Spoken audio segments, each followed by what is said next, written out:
I'm Donna Stellhorn, your practical astrologer, here to talk to you about the new moon on August 18, 2020. This reading is for Aries and Aries rising, and let's just jump right in. So you guys are doing a very harmonious sun moon in the sign of Leo in your 5th house, and this is a new moon that is in the area of fun, romance, risk-taking. This can really bring you some big opportunities that we're going to talk about, but there are a few little caveats to this new moon. But first of all, this is a new moon, and that means the things that you do, the seeds that you plant over the next week, those can manifest over the next month. But also, this is the only time you're going to have a new moon in your house of fun, romance, and risk-taking for the next 12 months. And so the things that you do over the course of this month could manifest over the course of a year. So if you're thinking about starting a business or asking that cute person out on a date, this is the month to do it. And so you could do things over the course of the next week, but if you don't get them all in, do them all month long because they can still manifest. Now, there are a few things going on. And by few, I mean a lot of things going on with this new moon, more than I have seen in a long time. So let's talk about those. First of all, it's Mercury sitting there conjunct the sun. Now, normally, you would hear me say conjunct and you'd say, yay, but this is a planet conjunct the sun, and the sun is so bright that it actually takes whatever planet is close to it and obliterates it. It is called combust. And so if we were to look in the sky to see where Mercury is, we would not be able to find Mercury because Mercury is invisible now. The sun is too bright. Now, what is Mercury? Mercury is your thinking process. It is what you say to yourself, how you express yourself to others, when you collect information, what you hear from others, how you process that information. And so it is about, like, if you do a lot of negative self-talk with this conjunction with the Mercury being combust, you could get really stuck in that. Or if you went out and looked for new information, you might just find the same old information over and over. You must be very mindful of the information that's coming in because this is not a great conjunction right now. Now, there's another thing, and that is there is a trine to the south node. And then you might be saying to me, Donna, it's a trine, yay! But I'm going to say it's to the south node. And the south node is that place where you go when you're afraid. You go back into an old pattern or an old habit, something that actually holds you back from your life path. It is, like the person who says, okay, I'm really going to work on my business now. And so the first thing I'm going to go do is, go through my Netflix queue. It is about doing things that are counter to what you really want to do because you think in the moment it's going to help you feel safe or feel better. Now, that is also making a trine to Mars, which is making a trine to the sun moon, a grand trine. And you would say normally to me, yay, a grand trine. But I have to say yes, but it's with the south node. So here you are on this little kind of hamster wheel where, you're out there in the world and it's not the most peaceful world right now.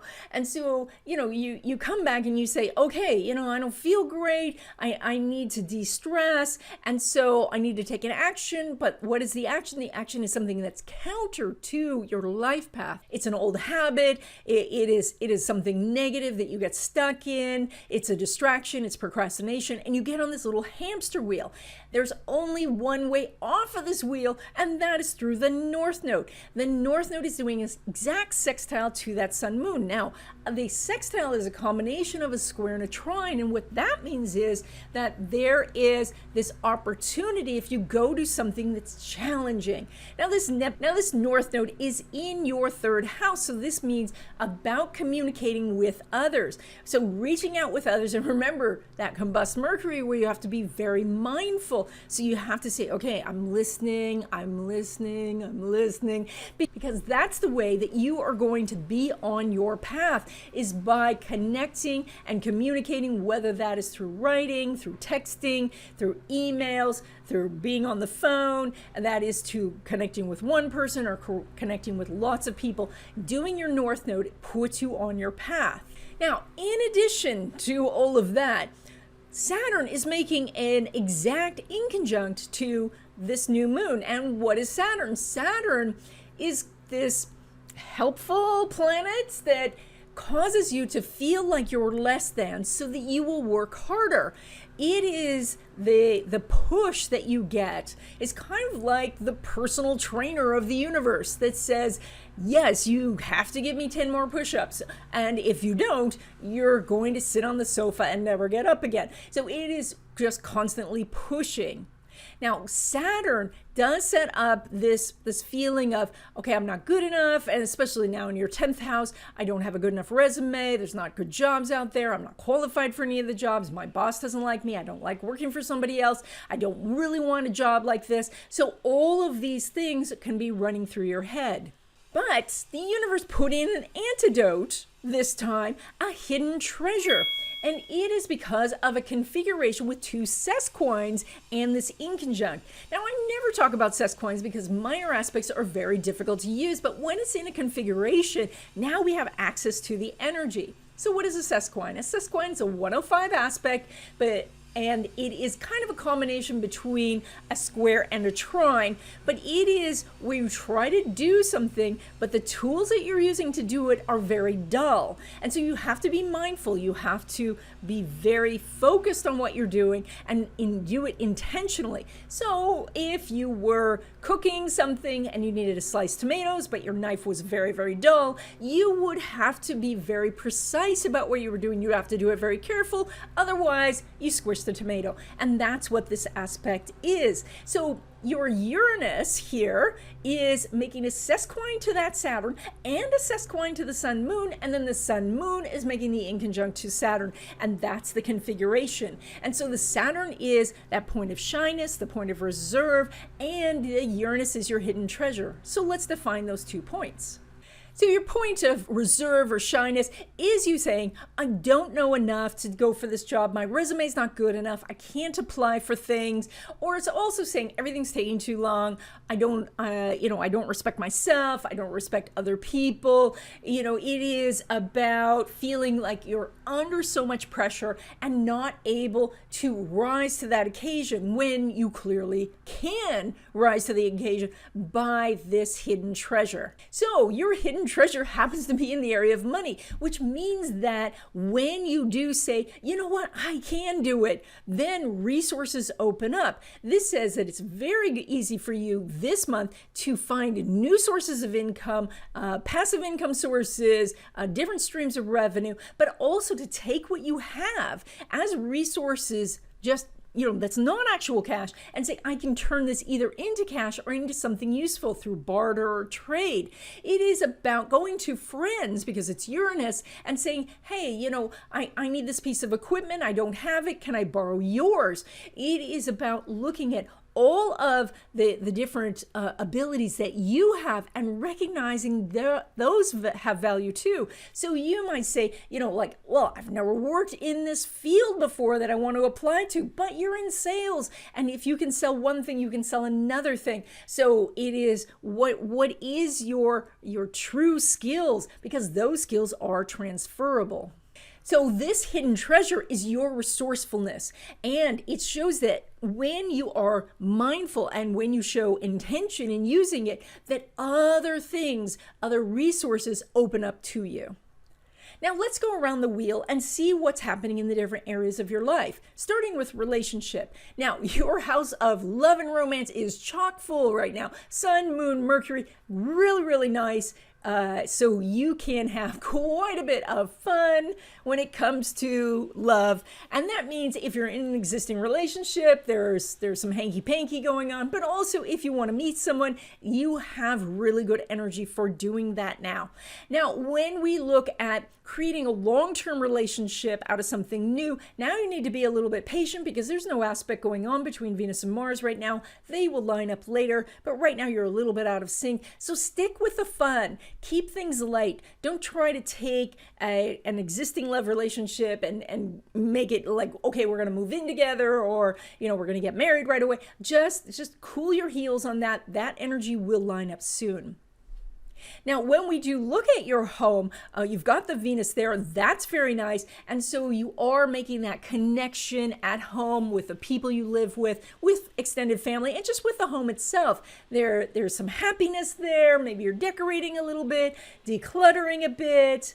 Maybe you've planted some flowers and things. Maybe you're in an area where you can start to have people over, or you've gotten grandma to work with Zoom now, and so she's coming into your home via Zoom, and so things are showing to be quite nice there. And then when we look at the aspect, there's a trine between the moon and the Mars. So if you wanted to change locations, if you want to move, you can find a place that's really nice for you, a place you like at a good price. If you are into real estate, you can find a place where maybe you can rent out a room or you can find a good roommate. So all of the things around home is quite positive this month. When it comes to your career, you have a very strong career house. You've had a strong career house for a couple of months, but it's extra strong this month, which does mean that you could get some recognition from a supervisor. You can get a new job. You can certainly get the interview. You are doing Mars square Saturn, and so while a Mars square Saturn does mean that you have to actually strap on the backpack and climb the mountain, the mountain is there, the trail is open, you can do it. So it is just going to take a little bit of work. And so it is something where, maybe your company says they're going to post a new job and you're interested. You want to get your resume in right away. In fact, right now you want to update your resume so it's ready, so you don't have to scramble and do that. But there's going to be these opportunities, doors are going to open, and you'll be able to go right through.